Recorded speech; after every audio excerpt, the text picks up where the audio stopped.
আগে 1 মিনিট আগে জুলাই সনদ বাস্তবায়ন করেন, গণভোটে বাস্তবায়ন করেন। শহীদ পরিবারের কথা কেউ বলতেছে না এখানে, ঠিক আছে? এখানে শহীদ পরিবার আছে, আপনি 1500 শহীদ পরিবারের কথা বলেন নাই, আপনি 3000 আহত কথা বলেন নাই। এদের কথা এদের জন্য প্রোগ্রাম এটা কথা বলতে চান। আমাদের মনে অনেক জ্বালা আছে, আপনাদের এই মিষ্টি মিষ্টি বক্তব্য শুনতে শোনার জন্য আসেনি। আগে কি করবেন এটা বলেন। আপনারা ওয়াদা করছেন জুলাই সনদ বাস্তবায়ন, উনি এটাও ওনার কিন্তু একটা রাজনৈতিক অধিকার।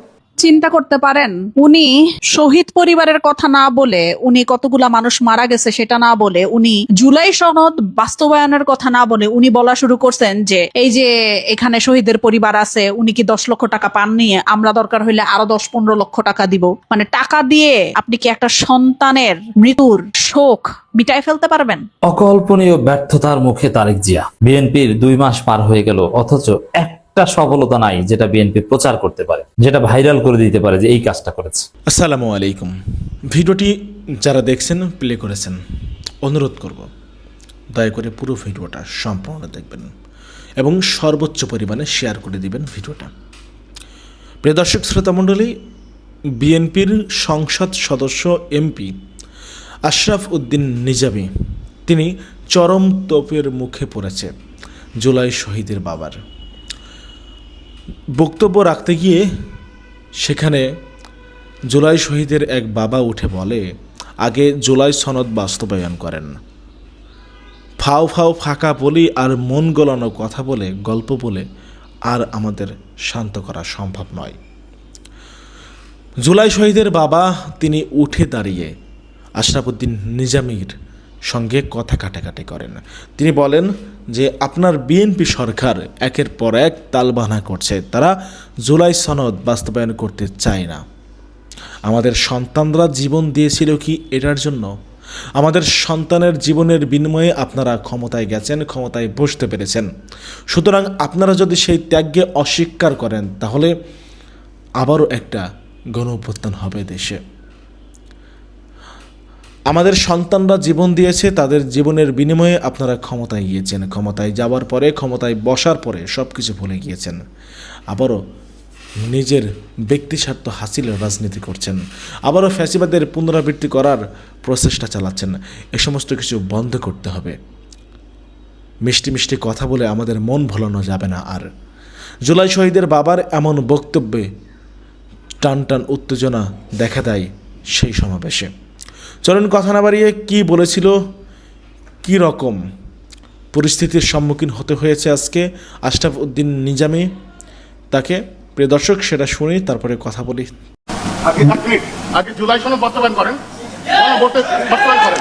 শুনতেছে আপনাদের কথা, শহীদ পরিবারের কথা কেউ বলতেছে না এখানে, ঠিক আছে? এখানে শহীদ পরিবার আছে, আপনি 1500 শহীদ পরিবারের কথা বলেন নাই, আপনি 3000 আহত কথা বলেন নাই। এদের কথা এদের জন্য প্রোগ্রাম এটা কথা বলতে চান। আমাদের মনে অনেক জ্বালা আছে, আপনাদের এই মিষ্টি মিষ্টি বক্তব্য শুনতে শোনার জন্য আসেনি। আগে কি করবেন এটা বলেন।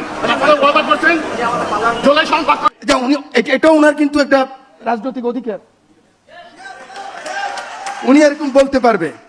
আরে ভাই, আমাদের জাস্টিন ট্রুডো ওকে জুতা মারছে না, একটা মেয়ে, ইয়াং মেয়ে, 2 বছর আগে।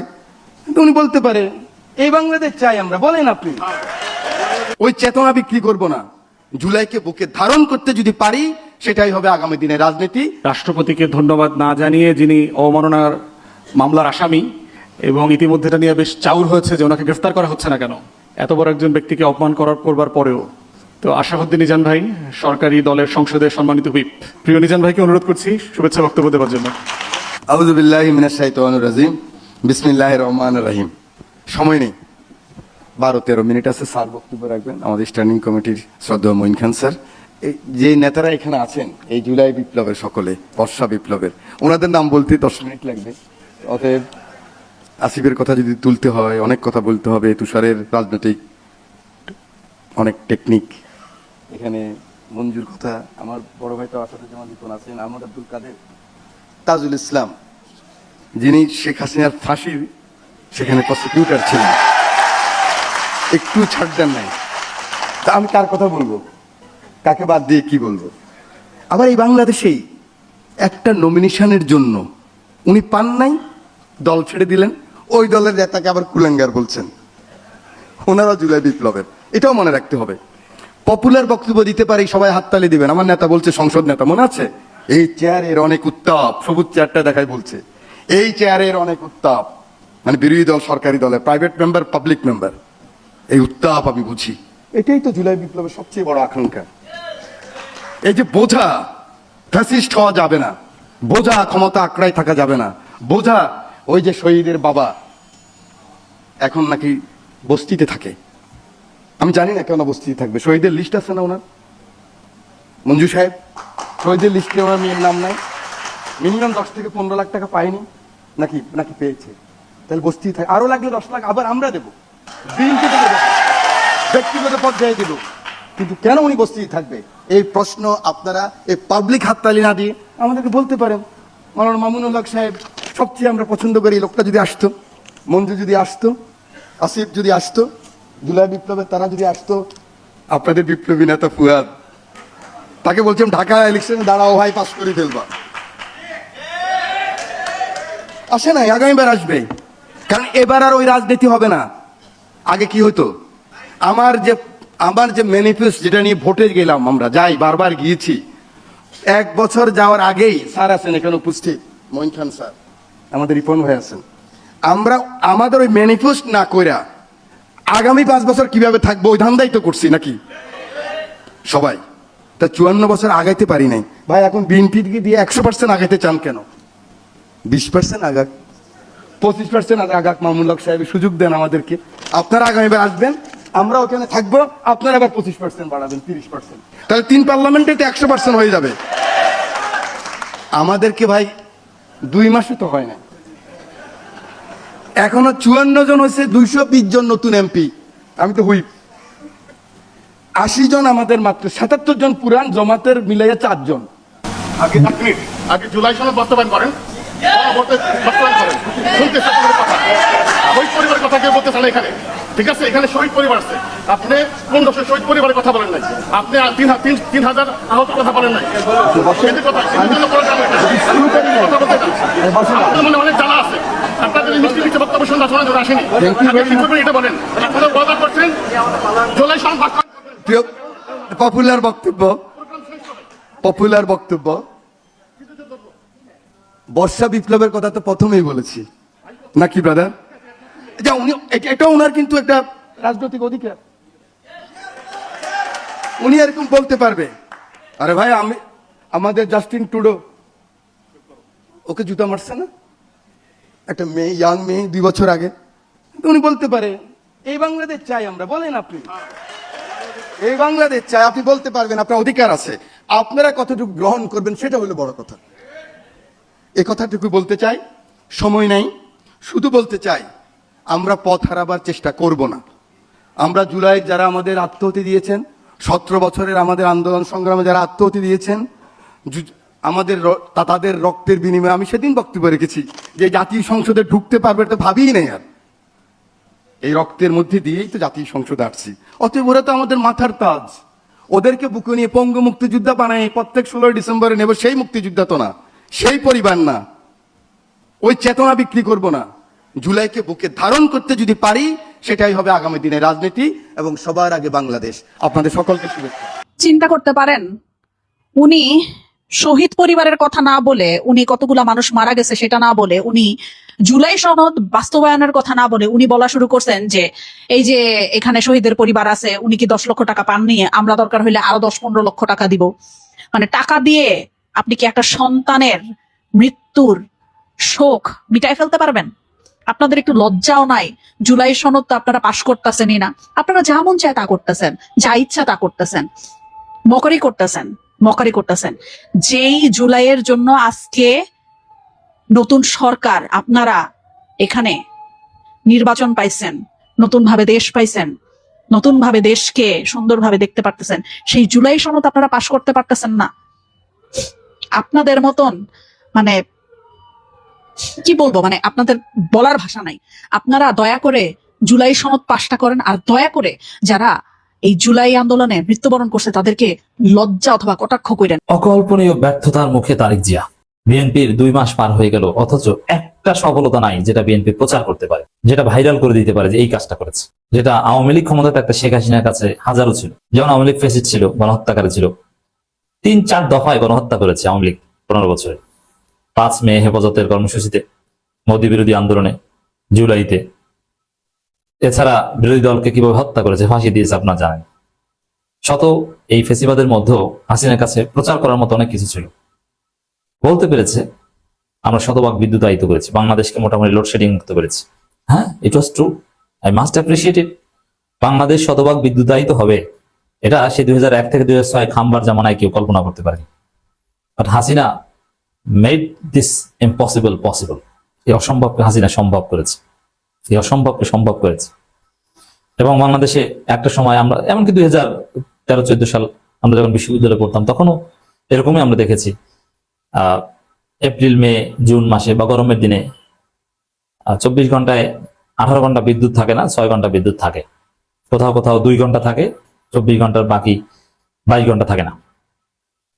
সেই পরিস্থিতি থেকে হাসিনাই বাংলাদেশকে শতভাগ বিদ্যুতায়িত করেছেন, খাম্বার মধ্যে বিদ্যুৎ দিয়েছেন, এবং বিদ্যুৎ 24 ঘন্টায় বিদ্যুৎ থাকে, বিদ্যুৎ যায় না। এই অসম্ভব জিনিস আমরা পেয়েছি বাংলাদেশ। এখনকার প্রজন্মর কাছে না এটা সহনশীল। এখন ভালো লাগে যে বিদ্যুৎ, এই তারেক রহমান ক্ষমতা আসার পর আবার সেই পুরোনো জমানায় ফিরে গিয়েছিলাম আমরা। কিন্তু অনেক বছর যাবত তো বিদ্যুৎ ঠিকঠাক ছিল। এটা হাসিনা করেছে, এটা প্রচার করার মতো ছিল হাসিনার কাছে। আবার রূপপুর পারমাণবিক বিদ্যুৎ কেন্দ্র এই পর্যায়ে এনেছে হাসিনা, এটা তারা এখনো প্রচার করছে। পদ্মা সেতু করেছে, প্রচার করার মতো। এরকম হাজারো জিনিস আছে, কিন্তু বিএনপি সরকারের কাছে কিচ্ছু নাই। 2 মাস হয়ে গেল, একটা সিঙ্গেল উপাদান নাই যে তারেক ভাইয়া এইটা করেছে, এই আসো আমরা সবাই প্রচার করি। কিছু নাই, ভয়াবহ ব্যর্থতার মুখে তারেক। যে দেখেন, যখন প্রচার করার মতো কিছু নাই, তখন এই উদ্ভট কাণ্ড ঘটায় বিএনপি মিডিয়া। যদি প্রচার করার মতো কোনো কাণ্ড থাকতো তাহলে এগুলো করতো না। যেমন একটা ছবি ভাইরাল হয়েছে, আপনারা দেখেছেন, যে মাননীয় প্রধানমন্ত্রী জনাব তারেক রহমান, তার স্ত্রী জনাব ফার্স্ট লেডি, তাকে ছাতা ধরছেন, এক হাত দিয়ে ছাতা, এক হাত তার হাত। হ্যাঁ, it's very romantic, it looks very romantic, কোনো সুন্দর নেই। এবং এটা সত্যি ভালো লাগে, আমার কাছে ভালো লেগেছে। এবং এই ছবি আমাদের জেনারেশনের সবার স্ত্রীরা আমাদের কাছে বা যার স্বামীর কাছে পাঠিয়েছে। দেখো যে প্রধানমন্ত্রী স্ত্রীকে কিভাবে কেয়ার করে, আর তুমি কি করো। এটা নিয়ে অনেক হাসাহাসি মজাও হয়েছে। এটা একটা ভালো লাগার আলোচনা, এটাকে আমি অ্যাপ্রিসিয়েট করি। এবং প্রধানমন্ত্রী স্ত্রীর প্রতি যে সম্মান, শ্রদ্ধা, আই রেসপেক্ট হিম। এমনিতেই তারেক রহমান, জুবাইদুর রহমান অনেক ভালো আদর্শ ফ্যামিলি, হাসিনার মতো নষ্ট ফ্যামিলি না। হাসিনার পোলাপান যেরকম মানুষ হয়নি, নেশাখোর হয়েছে, এবং ওদের কোনো স্ত্রী নাই, গার্লফ্রেন্ড এক এক সময় এক একজন নিয়ে থাকে, বংশ মর্যাদা কিছু নাই, পরবর্তী বংশের বাতি জ্বালানোর মতো কেউ নাই। না, যে রহমান ফ্যামিলি আদর্শ ফ্যামিলি, এটা ভিন্ন আলোচনা। কিন্তু কখন স্ত্রীর হাত ধরা এবং এক হাত দিয়ে হাত ধরা এবং আর এক হাত দিয়ে ছাতা ধরার ছবি বিএনপিকে প্রচার করতে হয়, বিএনপির মিডিয়াগুলোকে এটা নিয়ে হাউকাউ করতে হয়। কখন জাইমা রহমান হেঁটে ওসমানী মিলনায়তন থেকে সচিবালয় পর্যন্ত গিয়েছেন, জাইমা রহমানের বই পড়া, এগুলো নিয়ে কখন কলাম লিখতে হয়। অলরেডি কিন্তু চাটুকারিতে শুরু হয়ে গেছে, জাইমা রহমানের বই পড়া, এটা নিয়ে কলাম লিখেছে মানব জমিন। আপনি চিন্তা করেছেন? আবার প্রধানমন্ত্রী কন্যার নাম কি, এটা জিজ্ঞেস করে শিক্ষামন্ত্রী। আমরা রাজনীতি করবো জাইমা রহমানের সাথে। তো এগুলো কখন প্রচার করতে হয়? প্রধানমন্ত্রী কাঠের চেয়ারে বসেছেন না মাটির চেয়ারে বসেছেন, তার প্যান্টে কত ফোঁটা কাদা লেগেছে, এগুলো কখন প্রচার করতে হয়? যখন প্রকৃতপক্ষে প্রধানমন্ত্রী হিসেবে তার কোনো সফলতা না থাকে তখন। আরে ভাই, এগুলো দিয়ে আমরা কি জালে গাপ দিব? এটা তো আমাদের দরকার নাই। আমাদের দরকার, আপনি জ্বালানি সংকট সমাধান করতে পারেননি, আপনি ব্যর্থ। আমরা এই জ্বালানি সংকটে আপনি কি করেছেন এটা বলেন। আপনি স্ত্রীর হাত ধরেছেন না ছাতা ধরেছেন, এগুলো ভাইরাল করার কোনো প্রয়োজন নেই। হ্যাঁ, এটা বিএনপির লোকজন ভাইরাল করেছে। যদি তাদের কাছে জ্বালানি সংকটের কোনো ম্যাজিক তারেক রহমান দিতে পারতো, তাহলে এটা ভাইরাল না করে ওইটা করতো। আবার বিদ্যুৎ খাতের যে ভয়াবহ অস্থিরতা, যে ভয়াবহ লোডশেডিং, এই লোডশেডিং এখন এই বাংলাদেশে এখন বৃষ্টি হচ্ছে, যার ফলে এই লোডশেডিং কিছুটা কম। কিন্তু গরম বাড়লে যে ভয়াবহ লোডশেডিং, 2016 সালের পর যে লোডশেডিং বাংলাদেশ আর দেখেনি, যেটা তারেক যে শাসনের সময় এসেছে।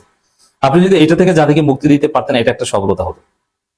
কিন্তু না, কিছুই করতে পারেনি, কোনো সফলতা নাই, বরং বাংলাদেশ সবচেয়ে দুঃসময় পার করেছে এই 2 মাসে। সড়কে যে ভয়াবহ অস্থিরতা আমরা দেখেছি, সড়ক দুর্ঘটনা এবং প্রায় 150 কোটি টাকার মতো অতিরিক্ত ভাড়া নেওয়া শুধু ঈদের এক যাত্রায়, ফিরতি যাত্রায় আরো 150 কোটি হওয়ার কথা আনুমানিক। এটা কোনো সমাধান করতে পারেনি। দেশের আইন শৃঙ্খলা পরিস্থিতির ভয়াবহ অবনতি, এর কোনো সমাধান করতে পারেননি, কিছুই তো পারেনি। তাহলে পেরেছেনটা কি? কোনো সফলতা নেই। আর এই কারণেই তাদেরকে এই উদ্ভট বিষয় প্রচার করতে হচ্ছে। যদি সফলতা থাকতো তাহলে হাঁটার স্টাইল, ছাতা ধরার স্টাইল, হাত ধরার স্টাইল, এগুলো নিয়ে কথা বলতো না। যেখানে হাওরে ধান কৃষকদের স্বপ্ন তলিয়ে গেছে এবং হামের প্রাদুর্ভাবে শিশু মারা যাচ্ছে, সেগুলো নিয়ে কোনো উদ্যোগ নাই, সেগুলো নিয়ে নজর নাই। আর তারা আসছে ছাতা ধরা নিয়ে আর হাত ধরা নিয়ে। এটি প্রমাণ যে আসলে উল্লেখ করার মতো কোনো সফলতা নাই। এই কারণে আপনারা এগুলো নিয়ে আছেন এবং এগুলোর মাধ্যমে দেশের যে মানুষের যে কষ্ট, সেগুলো ধামাচাপা দেওয়ার একটা চেষ্টা। এর মধ্যে বিএনপির এক হতাশ নেতা, যদিও তারেক রহমান একটু সান্ত্বনা দিয়ে ঢাকা দক্ষিণ সিটি কর্পোরেশনের প্রশাসক বানিয়েছেন, আমার শ্রদ্ধেয় বড় ভাই, কাছের লোক আব্দুল সালাম, তিনি বলছেন যে সরকারের কাজের গতি দেখে বিরোধী দল ভয় পাচ্ছে। বাবা, কি কাজের গতি? কি কাজের গতিটা কি? প্রধানমন্ত্রী স্ত্রীর মাথার উপর ছাতা ধরেন, এইটার গতি? কি করেছেন প্রধানমন্ত্রী? 2 মাসের কাজে তারা এতটাই আতঙ্কিত যে এখন সরকারের দুর্নাম করার চেষ্টা চালাচ্ছে। আপনি চিন্তা করেন চাটুকারিতা কত প্রকার ও কি কি, যে প্রধানমন্ত্রীর কাজের গতি কি, সফলতা কি, এটা বলতে পারছে না কিচ্ছু। ফ্যামিলি কার্ড এগুলো যে উল্টো বুমেরাং হয়েছে, এগুলো যে ভুয়া, এর মাধ্যমে যে 1 পয়সার উপকার হয়নি, বরং এইসব ফ্যামিলি কার্ড নিয়ে চালাকি করতে যে বিশ্বব্যাংক IMF এর লোন বন্ধ হয়ে যাচ্ছে, এটা তো ভিতরের খবর। এবং আমির খসরু মাহমুদ চৌধুরী, মির্জা ফখরুল এরা বলছেন যে কিছু ত্রুটি আছে ফ্যামিলি কার্ডে, এটা সংশোধন করতে হবে। এর মানে ধরা খেয়েছেন। তো দর্শক, কিছু বলতে পারছে না, আর বিরোধী দল নাকি প্রধানমন্ত্রীর কাজ দেখে ভয় পায়। এই যে চাপাবাজি, আসলে কিছু নাই বলে এইসব চাপাবাজি করছে। যদি থাকতো, বিরোধী দল ভয় পায় এইসব বলতো না, বলতো যে আমার প্রধানমন্ত্রী এই কাজটা করেছেন দেখেন। কিন্তু কি কাজ সেটা বলতে পারে না, বলে যে ভয় পায়। মানে অদৃশ্য শক্তির ভয় দেখানো, জিন ভূতের ভয় দেখাচ্ছে আমাদেরকে। জামাতে ইসলামে যোগ দিলে সে রাজাকার হয়ে যায়, ফাইন। কিংবা মুক্তিযোদ্ধার সন্তান জামাতে যোগ দিতে পারে না, ভালো কথা। আপনি কি করছেন? বীর মুক্তিযোদ্ধা হিসাবে আপনি আপনার মহানায়ক, যে জাতির জনককে অপমান করা হলো সেদিন আপনি বক্তব্য রাখেননি কেন? আমি আপনার প্রতি দাবি রাখছি 2টা বিষয় সংসদে উপস্থাপন করবেন। নাম্বার 1, সংবিধানের 4 ক মোতাবেক আপনি জাতির জনক বঙ্গবন্ধুর ছবি উত্থাপন করার জন্য সর্বত্র উত্থাপন বা ঝুলানোর জন্য বলবেন। 2, বাংলাদেশের 13তম জাতীয় সংসদ হওয়ার পরে সবচেয়ে উত্তপ্ত এবং গরম বক্তব্য রেখেছেন গতকালকে মুক্তিযোদ্ধা ফজলুর রহমান সাহেব। এবং তার যে বক্তব্য, সেই বক্তব্য সোশ্যাল মিডিয়ায়, news media, printing media, electronic media, যা কিছু বলি না কেন, সর্বত্র ব্যাপকভাবে স্থান করে নিয়েছে। এ কারণে ওনার বক্তব্যের কিছু অংশ পড়ার পর আমি সবশেষে আমার সামান্য কিছু বক্তব্য সংযোজন করব। উনি বলেছেন, গতকালকে পার্লামেন্টে বলেছেন, কি বলছেন, ইনফ্যাক্ট গতকালকে না, গত পরশু, যাই হোক, উনি বলেছেন পার্লামেন্টে, বলছেন কোনো মুক্তিযোদ্ধা এবং মুক্তিযোদ্ধা পরিবারের কেউ জামাত ইসলাম করতে পারে না, কোনো শহীদ পরিবারের কেউ জামাত করতেই পারে না, করলে এটা ডাবল অপরাধ। ফজলুর রহমানের এই বক্তব্য ঘিরে দেখা দেয় উত্তেজনা। এরপরে কি হলো? বিরোধী দলের সদস্যরা হইচই শুরু করলে সরকারি দলের সদস্যরাও প্রতিবাদ জানান। স্পিকার হাফিজউদ্দিন আহমেদ কাউকে নিবৃত্ত করতে পারছিলেন না। এক পর্যায়ে তিনি দাঁড়িয়ে যান। পরিস্থিতি শান্ত হলে স্পিকার সরকারি বিরোধী দলের উদ্দেশ্যে বলেন, সারা জাতি দেখছে, লাইভ টেলিকাস্ট হচ্ছে, সংসদ যদি বিধি মোতাবেক না চলে তাহলে এই সংসদ আর থাকবে না। স্পিকারের এইটুকু বক্তব্যে মনে হচ্ছে যে সংসদটা ওই মুহূর্তে যেভাবে চলছিল সেটা বিধি মোতাবেক চলছিল না। তিনি সংসদের কর্মকাণ্ডের শিশুরাও লজ্জা পাবে বলে মন্তব্য করেন স্পিকার। তিনি বলেন, যারা অলরেডি দাদা হয়ে গিয়েছেন তাদের নাতিরা হয়তো এখানে গ্যালারিতে বসে দেখছে, তারা কি ভাববে এটা সম্পর্কে। অর্থাৎ ফজলুর রহমানের আলোচনা হয়তো যৌক্তিক, কিন্তু যেভাবে উপস্থাপন বা সংসদের ভিতরে উপস্থাপন, সেটা নিয়ে হয়তো স্পিকারের কাছে প্রশ্ন আসছে। ওই বিষয়ে আমার কোনো নাই, জাস্ট নিউজটা পড়লাম ওনারা কি করছে। একই সাথে পাশাপাশি এটাও বলছি, মুক্তিযোদ্ধার সঙ্গে জুলাই অভ্যুত্থানের তুলনার বিরোধিতা করে ফজলুর রহমান বলেন, আমি বলবো এই কথাটা বলা অন্যায়, কারণ মুক্তিযুদ্ধের সঙ্গে 5ই আগস্টের সঙ্গে তুলনা করা হচ্ছে প্রশান্ত মহাসাগরের সঙ্গে কুয়ার তুলনা করা। ফজলুর রহমান বিরোধী দলের উদ্দেশ্যে বলেন, তারা বলেছিল কোনো মুক্তিযুদ্ধ হয় নাই। সেই দিন মুক্তিযোদ্ধা হিসেবে আমি বলেছিলাম এই আলবদরের বাচ্চারা এখনো কিন্তু ফজলুর রহমান জীবিত আছে। মুক্তিযুদ্ধ হয়েছে, মুক্তিযুদ্ধই সত্য, 30 লক্ষ মানুষ জীবন দিয়েছে, এটাও সত্য। আমরা সেদিন তাদের সঙ্গে যুদ্ধ করেছিলাম। এখানেই শেষ না, ফজলুর রহমান আরো বলেন অনেক চক্রান্তের মধ্য দিয়ে ইলেকশন হয়েছে। সেই ইলেকশনে তারা কি করছে, আজকের যারা আমার ডান দিকে বিরোধী দল বসে আছে তারা কি করেছে, তারা যা করেছে সেটা কল্পনা করার মতো না। সেই চক্রান্তের ভিতর দিয়ে যখন তারা প্রচার করতে শুরু করলো, 2/3 ভোট পেয়ে তারা পাশ করবে। আমি ফজলুর রহমান বলেছিলাম জামাত জোট যদি 2/3 পায় তাহলে আমি বিষ খাবো। তারা কখনোই যুদ্ধে জয়লাভ করতে পারবে না, রাজনৈতিক যুদ্ধে। তাদের পূর্বপুরুষরা বাংলাদেশ চায় নাই। যতদিন রয়্যাল বেঙ্গল টাইগার বেঁচে থাকবে ততদিন মুক্তিযোদ্ধা জিতবে, রাজাকার কোনোদিন জয়লাভ করতে পারবে না। ফজলুর রহমান বলেন আমার বক্তব্যের পর বলবে আমি কি মুক্তিযুদ্ধ করি নাই। যেমন বিরোধী দলের নেতা বলেন ওনাকে আমি সম্মান করি না, অসম্মান করি না, সবসময় মাননীয় বলে কথা বলি, কিন্তু ওনার দলের লোকজন এখানে বসে আছে, তারা আমাকে ফজা পাগলা বলে কথা বলে। তারা নাকি সত্য, তারা সভ্য, তারা ইসলাম। এ সময় অধিবেশন কক্ষে সবাই হেসে ওঠেন। এক পর্যায়ে ফজলুর রহমানের কাছে স্পিকার জানতে চান আপনাকে কেউ ফজা পাগলা এ ধরনের উক্তি করেছে? এরকমের সংসদে কেউ বলে নাই তো, আপনি কেন নিজের এভাবে বলছেন? এরপর ফজলুর রহমান বলেন আমি আবারও বলে রাখলাম শহীদ পরিবারের লোক জামাত করতেই পারে না, আর জামাত করলে ডাবল অপরাধ করেছেন। এই হইল মোটামুটি ওনার বক্তব্য। এই বক্তব্যের পরে অনেক রকমের সোশ্যাল স্ট্যাটাস আমি দেখেছি, সোশ্যাল মাধ্যমে অনেক কথাবার্তা আসছে।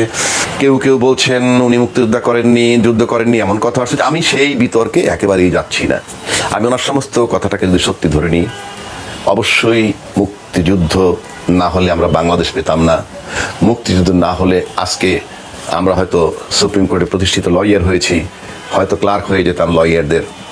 তারপরে আমরা সুপ্রিম কোর্ট আজকে বাংলাদেশ স্বাধীন হওয়ার পর আমাদের দেশের যারা সচিব পর্যন্ত হয়েছেন তারা হয়তো দেখা যেত হেড ক্লার্ক কিংবা বড় জোর অ্যাসিস্ট্যান্ট সেক্রেটারি এই লেভেল হইতেন, পুলিশের হয়তো আইজিপি হইতেন না, এটা কোনো সন্দেহ নাই।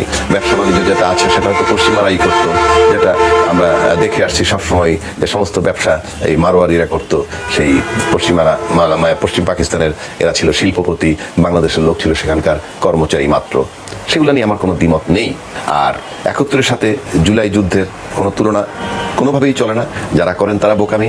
পার্লামেন্টের ফজলুর রহমান সাহেব যেটা বলছেন ওটাও আমি মনে করি সঠিক বলেন নাই, কারণ 71 আমরা ভূখণ্ড পেয়েছি, আর 2024 সালে যেটা হইলো সেটা একটা অভ্যুত্থান হয়েছে, সরকার চলে গেছে, ব্যাস। এর বেশি আর বিতর্কের কোনো প্রয়োজন নেই এখন। কিন্তু আমার প্রশ্ন ওখানে না, যিনি মুক্তিযুদ্ধের নামে মুক্তিযুদ্ধের প্রতি যাদের এত শ্রদ্ধা, সেই মুক্তিযুদ্ধের যিনি মহানায়ক, সেই জাতির জনক বঙ্গবন্ধু, সেই জাতির জনক বঙ্গবন্ধুর অবমাননাটা মানে সম্মানটা আমরা যথাযথভাবে পাচ্ছি কিনা। যদি বলেন আমি ব্যক্তিগতভাবে আমি কি করি না করি সেটা ভিন্ন কথা, কিন্তু আমরা যদি সারা দেশবাসী আমাদের তাকায় থাকে, আমরা যখন মুক্তিযুদ্ধ করি তখন মুক্তিযুদ্ধের যারা মহানায়ক যিনি, তার প্রতি আমরা কি অবজ্ঞা করছি না সম্মান করছি সেটা দেখতে হবে। 1, 2 সংসদে বসে আমরা যারা কথা বলবো সংসদের সমস্ত নিয়ম মেনে চলতে হবে, নাম্বার 1। নাম্বার 2 সংবিধান মোতাবেক সংসদ চলতে হবে। তো সংবিধান মোতাবেক সংসদ যদি চলে থাকে তাহলে আমার দুটো বিষয় আমি ফজলুর রহমান সাহেবের দৃষ্টি আকর্ষণ করতে চাই। নাম্বার 1, এই যে বাংলাদেশ সংবিধান যেটা আমার হাতে আছে, এই সংবিধানের 4-এর ক অনুচ্ছেদ মোতাবেক বলা হয়েছে যে জাতির জনক বঙ্গবন্ধু শেখ মুজিবুর রহমান এবং মুক্তিযুদ্ধের মহানায়ক তিনি, তার ছবি সর্বত্র থাকবে। সরকারি অফিস, আধা সরকারি অফিস, বেসরকারি অফিস, বিদেশি মন্ত্রণালয়গুলো, বিদেশি এমবেসিগুলায়, বাংলাদেশ সমস্ত সেক্রেটারি সচিবালয়, সরকারি যত অফিস সব জায়গায়, গণভবন, বঙ্গভবন, যে যেখানে থাকেন সেখানে এটা ঝুলতে হবে। সেই ছবিটা যে ঝুলে না, সে ব্যাপারে ফজলুর রহমান সাহেবের কোনো বক্তব্য পার্লামেন্টে আমি এখন পর্যন্ত শুনি নাই। কেন শুনি নাই? শোনা উচিত কিনা আমাদের জাতির এটা শোনার অধিকারী কিনা? উনি যে মুক্তিযুদ্ধের পক্ষে কথা বলেন সেই আঙ্গিকে আমি বিষয়টা বলছি। ওনার সব কথা ঠিক যেটা বলেছেন পার্লামেন্টে, তার সাথে আমি অ্যাড করছি। আমি আজকে থেকে ওনার দৃষ্টি আকর্ষণ করতে চাই। আমি দেখতে চাই উনি বীর মুক্তিযোদ্ধা হিসেবে বাংলাদেশের যুদ্ধের মহানায়ক, তার ছবি সর্বত্র যে ঝুলছে না এবং সংবিধানের 4-এর ক ভায়োলেট হচ্ছে, সেই মহান পবিত্র সংসদে বসে উনি কিভাবে এটা সহ্য করছেন, এটা আমার প্রশ্ন, তার কাছে দাবি, প্রশ্ন যাই বলেন। এরপর আসি সংবিধানের 6ষ্ঠ তফসিল। এই আবারও দেখাচ্ছি বাংলাদেশ সংবিধানের 6ষ্ঠ তফসিল। সেখানে বলা আছে জাতির পিতা বঙ্গবন্ধু শেখ মুজিবুর রহমান কর্তৃক প্রদত্ত বাংলাদেশের স্বাধীনতার ঘোষণা। তারপরই বলছেন শেখ মুজিবুর রহমান কর্তৃক প্রদত্ত স্বাধীনতার ঘোষণা, অর্থাৎ এই 6ষ্ঠ তফসিল মোতাবেক 150-এর 2 অনুচ্ছেদের মোতাবেক এই বাংলাদেশের স্বাধীনতার ঘোষক বঙ্গবন্ধু শেখ মুজিবুর রহমান। আমি ডকুমেন্টারি বলছি, এই ডকুমেন্টে যেটা আছে পবিত্র সংবিধান, যারা সংবিধানের দোহাই দিয়ে পার্লামেন্টে বসে আছেন কথা বলছেন, তাহলে আমার তাদের প্রতি প্রশ্ন এখন যে আমাদের রাষ্ট্রপতি যখন এই অধিবেশন সংসদে যখন প্রথম জাতির উদ্দেশ্যে বক্তব্য রাখেন সংসদে বসে, তখন তিনি সেখানে বাংলাদেশের স্বাধীনতার ঘোষক হিসেবে উল্লেখ করেছেন জিয়াউর রহমান সাহেবের কথা। জিয়াউর রহমান সাহেব স্বাধীনতার ঘোষক, এটা নিয়ে বহু আগে আমরা শুনে আসছি। কেউ কেউ বলছেন on behalf of Bangabandhu Sheikh Mujibur Rahman উনি করেছেন, বিষয় আমার সেখানে না, বিষয় হচ্ছে সংবিধান। এই মুহূর্ত পর্যন্ত সংবিধানে কি আছে? এই মুহূর্ত পর্যন্ত সংবিধানে যে দুটো কথা বললাম সেটা আছে। জিয়াউর রহমান সাহেব স্বাধীনতার ঘোষক কি ঘোষক না এই বিতর্কে আমি যাচ্ছি না। বঙ্গবন্ধু স্বাধীনতার ঘোষক কি ঘোষক না এই বিতর্কে আমি যাচ্ছি না। আমার বক্তব্যটা পরিষ্কার, সংবিধান মোতাবেক যা লেখা আছে তাই, এবং এটা না পড়ে জাতির জনক বঙ্গবন্ধুকে ঘোষকের পরিবর্তে রাষ্ট্রপতি শহীদ জিয়াউর রহমান সাহেবকে স্বাধীনতা ঘোষণা যখন করলেন, তখন ফজলুর রহমান সাহেব পার্লামেন্টে বসে কি কোনো কথা বলেছিলেন যে স্বাধীনতার ঘোষক জিয়াউর রহমান নয় বঙ্গবন্ধু, কিংবা বঙ্গবন্ধু জিয়াউর রহমান স্বাধীনতার ঘোষক কিন্তু সংবিধানে তা নাই, কাজে সংবিধান সংশোধন করা হোক, এই কথাটি তো বলেননি। পরিষ্কার, এই বিষয়গুলো কিন্তু পরিষ্কার করতে হবে। সুতরাং আপনারা মুক্তিযুদ্ধের পক্ষে কথা বলবেন, সহজ কথাগুলো বলে ফেলেন, জামাতে ইসলামে যোগ দিলে সে রাজাকার হয়ে যায়, ফাইন। কিংবা মুক্তিযোদ্ধার সন্তান জামাতে যোগ দিতে পারে না, ভালো কথা। আপনি কি করছেন? বীর মুক্তিযোদ্ধা হিসাবে আপনি আপনার মহানায়ক যে জাতির জনককে অপমান করা হলো সেদিন আপনি বক্তব্য রাখেননি কেন? আমি আপনার প্রতি দাবি রাখছি দুইটা বিষয় সংসদে উপস্থাপন করবেন। নাম্বার 1, সংবিধানের 4 ক মোতাবেক আপনি জাতির জনক বঙ্গবন্ধুর ছবি উত্থাপন করার জন্য সর্বত্র উত্থাপন বা ঝোলানোর জন্য বলবেন। 2, স্বাধীনতার ঘোষক বঙ্গবন্ধু শেখ মুজিবুর রহমান, সেইটা কেন রাষ্ট্রপতি বললেন জিয়াউর রহমান, সেই বিষয়ে আপনার বক্তব্যটা কি আমার মনে হয় দেশবাসী জানতে চায়। কিংবা আপনি যেহেতু মুক্তিযুদ্ধের দোহাই দিয়ে বারবার মুক্তিযুদ্ধ নিয়ে বিতর্কিত করলেন, মুক্তিযুদ্ধটাকে আপনি এই দেশের মুক্তিযুদ্ধ নিয়ে কারোর কোনো বিতর্ক নাই। আপনি যখন এই প্রশ্নটা আনলেন, সুতরাং আপনাকে এই প্রশ্ন উত্থাপন করতে হবে যে বঙ্গবন্ধু স্বাধীনতার ঘোষক, সেটা লেখা থাকা সত্ত্বেও কেন পড়া হইল না? এটা সংবিধানের অবমাননা, এবং সংবিধানের অবমাননা করলেও আপনি কেন নীরব থাকলেন? প্রিয় দর্শক, আপনারা দেখতে পারলেন। ব্যক্তিগত অভিব্যক্তি অবশ্যই কমেন্টে উল্লেখ করে জানাবেন আপনারা কি বলতে চান। কথাগুলো খুব সুন্দর, বুঝতে হবে, বিবেচনা করতে হবে, কার্যকর করতে হবে, তার ব্যবস্থা গ্রহণ করতে হবে। দয়া করে মাননীয় এমপি, আপনার কাছে অনুরোধ রইল, জুলাই যোদ্ধা পরিবারের প্রতি অনুগ্রহ করে দয়া করবেন, তাদের আকাঙ্ক্ষা পূরণের ব্যবস্থা করবেন, তাদের স্বপ্ন পূরণের ব্যবস্থা করবেন, তারা যা চায় সেটি পূরণ করবেন।